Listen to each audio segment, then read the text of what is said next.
Liz and I are going to tell you a story, and it's just the best story on planet Earth for today. We're going to take all of our people through 8 stories, but this one, there's a reason we're starting with it. It's so good.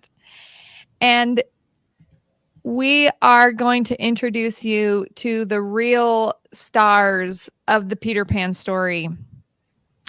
And there was an artistic decision made in the original animated adaptation, making the film title Peter Pan. But the original title is Peter and Wendy. And if I could even go back and retitle the book, I would say I would call it The Darling Woman. This book is a golden portrait, solid gold portrait of the Darling Woman. So we're going to take you on a journey, and we've got Liz's perspective, we've got my perspective, and we're just going to fire hose you. So all right, bring it on. All right. All children except one grow up. They soon know that they will grow up. And the way Wendy knew was this. One day, when she was 2 years old, she was playing in a garden, and she plucked another flower and ran with it to her mother. I suppose she must have looked rather delightful, for Mrs. Darling put her hand on her heart and cried, "Oh, why can't you remain like this forever?" This was all that passed between them on the subject, but henceforth Wendy knew that she must grow up. You always know after you are 2. 2 is the beginning of the end. For the author, don't you just want to go, oh, do you need a hug? I know. So you were saying that 2 is in like the age of 2? The age of 2. And this is Wendy being conscious of this? I'm impressed with Wendy, I've got to say. Right. So Mrs. Darling, she was a lovely lady with a romantic mind and such a sweet, mocking mouth. Her romantic mind was like the tiny boxes, one within the other, that come from the puzzling East. However many you discover, there is always one more. And her sweet, mocking mouth had one kiss on it that Wendy could never get, though there it was, perfectly conspicuous in the right-hand corner. The way Mr. Darling won her was this. The many gentlemen who had been boys when she was a girl discovered simultaneously that they loved her, and they all ran to her house to propose to her, except Mr. Darling, who took a cab and nipped it in first. So he got her. He got all of her, except the innermost box and the kiss. He never knew about the box, and in time he gave up trying for the kiss. Ouch. Okay, so here's part one. This is Liz, do you want to run with it? Because I'll run with it if you don't. Well, you run with it. Okay, I'm gonna run with it, and yeah. You. Okay, so when she grabs her heart, and when Wendy brings her flower, she is saying, "I don't want to rush this." So that's something that's unique. A darling woman is not rushing her kids forward. Never grow up, Wendy. Here's another thing, is that Mrs. Darling has a rich inner world, and it's described as a box. That's inside of a box. That's inside of a box. That's inside of a box. So that's what we're already getting this picture. So she has a rich inner world, which she protects. Okay, so Mr. Darling never knows about the boxes. I like that. I like that for a lot of reasons. But isn't it so key that we are hearing a message that the women of the past got pushed around? We are hearing a message that the women of the past were weak. We are totally underselling the women of the past. And here we have a classic, a popular classic in its time, still popular today book that's describing this darling woman. She has secrets. She has a rich inner world, and it's the best. And she always wears a kiss on her face. She always wears a kiss in the corner of her mouth. And I don't think that's the same as a smile painted on. I think that's just that's just fun. That's just fun writing, but it's also like there's a toughness to saying like I wake up in the morning and I put a kiss on the corner of my face, you know. Women that do that, right? Like my grandmother. If you could say nobody's ever painted. Maybe somebody's painted that. Maybe that's why we like Mona Lisa. But it's the idea that she was. What would you describe that? Like she always had something. Like there was a song coming out of her mouth. There was a kiss on her face. There's a joy that is just hers. You know. Yeah, it's the visual representation of just the inner joy and inner love that she had for her children. Yeah. And would we like, you know, it's like, am I better off when I'm like that? Yeah. That's like 2 paragraphs into the book. And it's never ending because the box in the box in the box in the box can never be taken out and destroyed. It can even psychology can't go there, right? It's that this is beyond. This is an eternal box that she carries with her. Yeah, that's the realm of wonder, by the way. Like once it's so intricate, can't be captured. And you have, and maybe that's the thing is maybe she was getting kissed all the time on the corner of her mouth and there's just always one more. I just think that might be a really fun interpretation. Like true. It's never ending, never runs out. It's always there, always replenished. Right. Well, and then we'd have the kiss later that Peter doesn't understand this word, the word kiss. And he represents it with a material thing, a thimble, where this is a very immaterial thing. This is an idea beyond anything that we can see, touch, feel, or hear. We just know it's there. Right. And I mean, it's like, and why does Mr. Darling, why does he give up trying for the kiss? I mean, is it just that he kisses her face, the corner of her mouth so much that he just realized it's never going to come off? And like Wendy is seeing this, right? And maybe she sees like, oh yeah, like mom and dad are tired. They're in their 30s. They're in their 40s. Like he must have given up. Well, and I don't think my grandfather ever discovered the kiss of my grandmother. That secret joy that was like a well that she would offer to us and to other people. This well from which she sprung. I don't know if anybody can get to the bottom of that because it is infinite. I don't know. I like infinite. Okay, and we're gonna keep going with her character. It's even better. I'm skipping like 2 lines. I'm gonna keep reading. So Mr. Darling used to boast to Wendy that her mother not only loved him but respected him. He was one of those deep ones who know about stocks and shares. Of course, no one really knows, but he quite seemed to know. And he often said stocks were up and shares were down in a way that would have made any woman respect him. Wendy came first, then John, then Michael. For a week or 2 after Wendy came, it was doubtful whether they would be able to keep her, as she was another mouth to feed. Mr. Darling was frightfully proud of her, but he was very honorable, and he sat on the edge of Mrs. Darling's bed, holding her hand and calculating expenses, while she looked at him imploringly. She wanted to risk it, keep the baby, come what might. But that was not his way. His way was with a pencil and a piece of paper, and if she confused him with suggestions, he had to begin at the beginning again. Now don't interrupt, he would beg of her.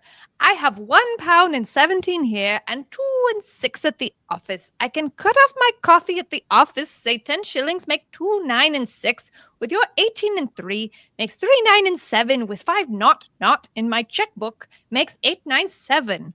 Who is that moving? 897 dot and carry 7. Don't speak my and the pound lent you man who came to the door. Quiet, child, dot and carry. Child, there you've done it. Did I say 9 and 7? Yes, I said 9 and 7. The question is, can we try it for a year on 997? Of course we can, George, she cried. But she was prejudiced in Wendy's favor. And he was really the grander character of the two. Okay. I love that paragraph. So here you have her magnanimity. Okay, so she's got a brand new baby. She's got a 2-day-old baby. Who knows, right? Baby's a week old. And we're gonna give it away because it's too expensive. And yeah, like from Wendy's perspective, it's like dad needs to have a conversation with mom. Like he obviously like he needs this, right? And he needs to bounce his checkbook and be there with him. And oh, he's giving up his coffee and he's carrying the one, right? And he's bouncing the checkbook. And I love this, right? But she is prejudiced in Wendy's favor in keeping the baby, but he was the grander of the two. So she is going to let Mr. Darling feel like he is a grand character, even though he is sitting there with a pen and paper and acting small. Does that make sense? Like she's letting him. She's also just glad that he's along for the ride. I know. I hadn't thought of it that way.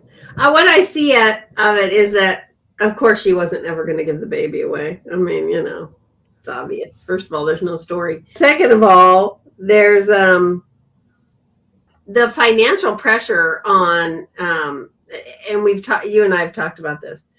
The financial pressure of having children. I mean, just the idea that you can't, now children have to be in car seats. You can't have X amount of children in a car seats in a car. You need a new car. You need, you can't, my daughter has 7 children. She has to have a van. And the materialist versus the infinite, I think that she's putting those down and comparing those two in that way. Like every child is expensive. Every person is expensive. But our attitude is of course we can. Of course we can. And that's what she's representing, that attitude. Of course we can do this. We can do this. Yeah, she's representing the infinite, representing the grand. And she doesn't call him. I think that's big of her. Isn't that grand of her? I'm like, I've had similar conversations, and I was not near as or as strong. I mean, don't you think she comes, this infinite box that she's somehow aware of says there's a bigger conversation and not everybody's going to be part of it. And that's okay. I think there's I love that it's called a prejudice for the baby. Like I'm prejudiced. It's just so good because it's calling her, she's like, go ahead, call me small, call me prejudiced, right? But he's gonna catch on to her vision, because then we get John and then we get Michael, right? So, which is fun because Annalise's son is named Michael as well.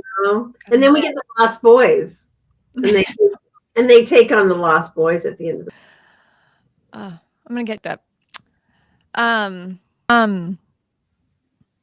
So here we are. Mrs. Darling loved to have everything just so. And Mr. Darling had a passion for being exactly like his neighbors. So, of course, they had a nurse. As they were poor, owing to the amount of milk the children drank, this nurse was a Newfoundland dog called Nana, who had belonged to no one in. So, why do you think the author uses a dog for the nurse? Yeah, I mean, I haven't ever read the book before, and it's something that's quite striking to me is just, I don't even know who wrote it. Who wrote it? Sir J.M. Barrie. Sir. But just the author's ability to portray the thoughts of the innocent and how they perceive like adult conversations and adult themes and, just the worries of adulting. I just think that's so cool, super insightful, and maybe just a good reminder of how much, I mean, I know the author wasn't a child at the time, but in all reality, our children are picking up on so much. And the stories that we tell about our neighbors, like or even just like, oh, the reason that we don't have enough, that scarcity mentality, is because the kids, of course, it's their fault. The Happy Meals. Anyway. And I'm often that voice that is like, honey, I'm trying to think, but honey, the lunch meat, 2 slices per sandwich, right? So I'm sure someday my children will say, like, I couldn't afford to go to college because we had. That's what they're going to get out of me. We ate too much. And so, okay, so you do have, this is definitely a thing that's going to get repeated. Mr. Darling does care about what the neighbors think, and propriety is really important to him. And Mrs. Darling is part of like her rich inner world is she's going to protect and make like her family a rich place and a rich place. And so satisfies Mr. Darling feeling like, what will the neighbors think that we can't afford childcare? What will the neighbors think that you don't delegate the childcare to anyone else, Mrs. Darling? We have 3 children. The social expectation is we have a nanny, right? So but he doesn't care that it's a dog. This is the strange thing. Well, right? maybe he does care that it's a dog, though. I don't know, but we don't know about it in the story. Like, but so so she finds a stray dog. She finds a Newfoundland. And right. Well, honey, I went and got us a dog, and the kids love him. So good luck getting rid of the dog and affording a nanny. Like, I don't know what happened that day, but I know if it was me. Your dog. but it wasn't the same. But see, what it is he has a nanny. But it's a dog. Like, he's worried what the neighbors think, but then he doesn't. Because he has that spot filled. Like, I have a nanny. Okay, check. I'm doing what the neighbors are doing. So I'm curious, in the book, does it say that he's okay with that? Because I've done similar things in my own relationship with my husband where he'll have like, there's a standard we have to keep, and it's like, okay, well, I'm going to fill that spot then. And then I just fill it with whatever I find amusing. But he can't argue with it because, oh, look, that spot's full. I did it. Yeah.